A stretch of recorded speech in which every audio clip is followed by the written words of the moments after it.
अच्छी खबर सामने आ रही है। दरअसल बिहार में 2 शिक्षकों को राष्ट्रीय पुरस्कार के लिए चयनित किया गया है। इनमें एक मधुबनी के शिव गंगा गर्ल्स +2 स्कूल की डॉक्टर मीनाक्षी कुमारी और कैमूर के तरहनी के न्यू प्राइमरी स्कूल के सिकेंद्र कुमार शामिल हैं। 5 सितंबर यानी शिक्षक दिवस पर राष्ट्रपति द्रौपदी मुर्मू इन्हें सम्मानित करेंगी।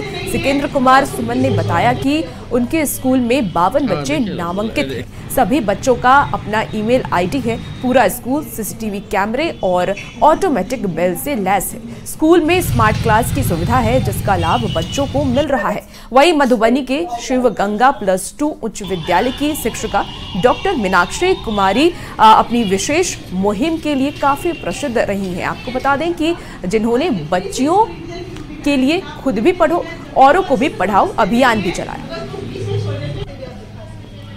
ये उपलब्धि पर तो सर मुझे अच्छा लग रहा है, लेकिन इसमें सारे विद्यालय के शिक्षकों जितने भी इस स्कूल में जितने भी प्रिंसिपल्स आए, चाहे वो सुनैना मैम हो, समी सर हो, चाहे रुक्मिणी नायक हो, चाहे आपको रजनी झा हो, चाहे अनिता मैम हो, सबका कॉपरेशन हुआ। क्योंकि कोई टीचर तभी विद्यालय में कुछ कर सकता है जब तक हेडमास्टर की अनुमति नहीं होगी। मैं जब भी जो करना चाहिए विद्यालय में छात्राओं के लिए, मुझे कभी किसी ने नहीं मना किया कि आप नहीं कीजिए। उनका यही था कि नहीं, आप बच्चों के हित के लिए करना चाह रही हैं, आप निश्चित रूप से कीजिए। इसलिए इस पूरी कामयाबी में मेरे पूरे स्कूल स्टाफ का बहुत बड़ा हाथ है। अपने जीवन में धैर्यशीलता से, लगनशीलता से काम करती है।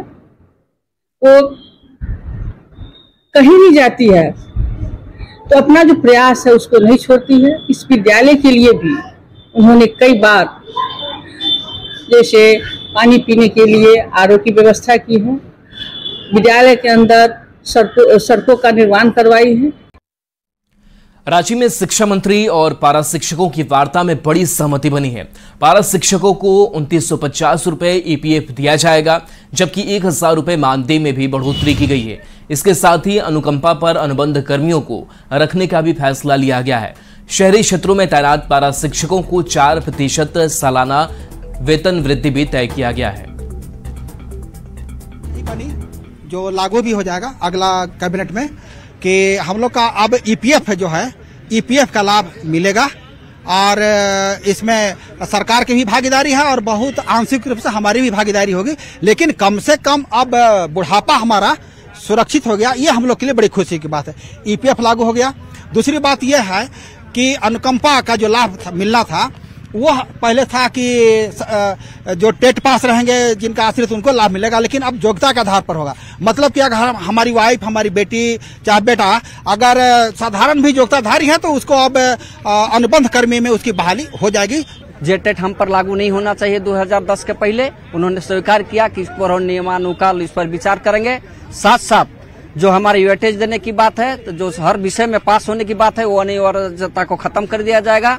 और मोटा मोटी हमारा ईपीएफ तो लागू हो ही गया। सरकार हमारा 1950 रुपया और 1000 मानदेय के रूप में हमको मिलेगा।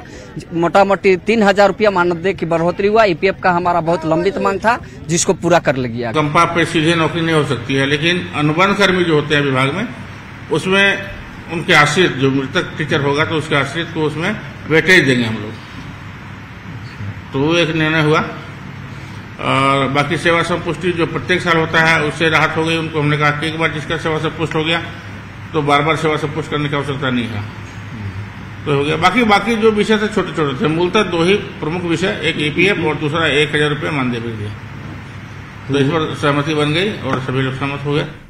और फिलहाल इस बुलेटिन में इतना ही। खबरों का सिलसिला न्यूज़ 18 बिहार झारखंड पर जारी रहेगा।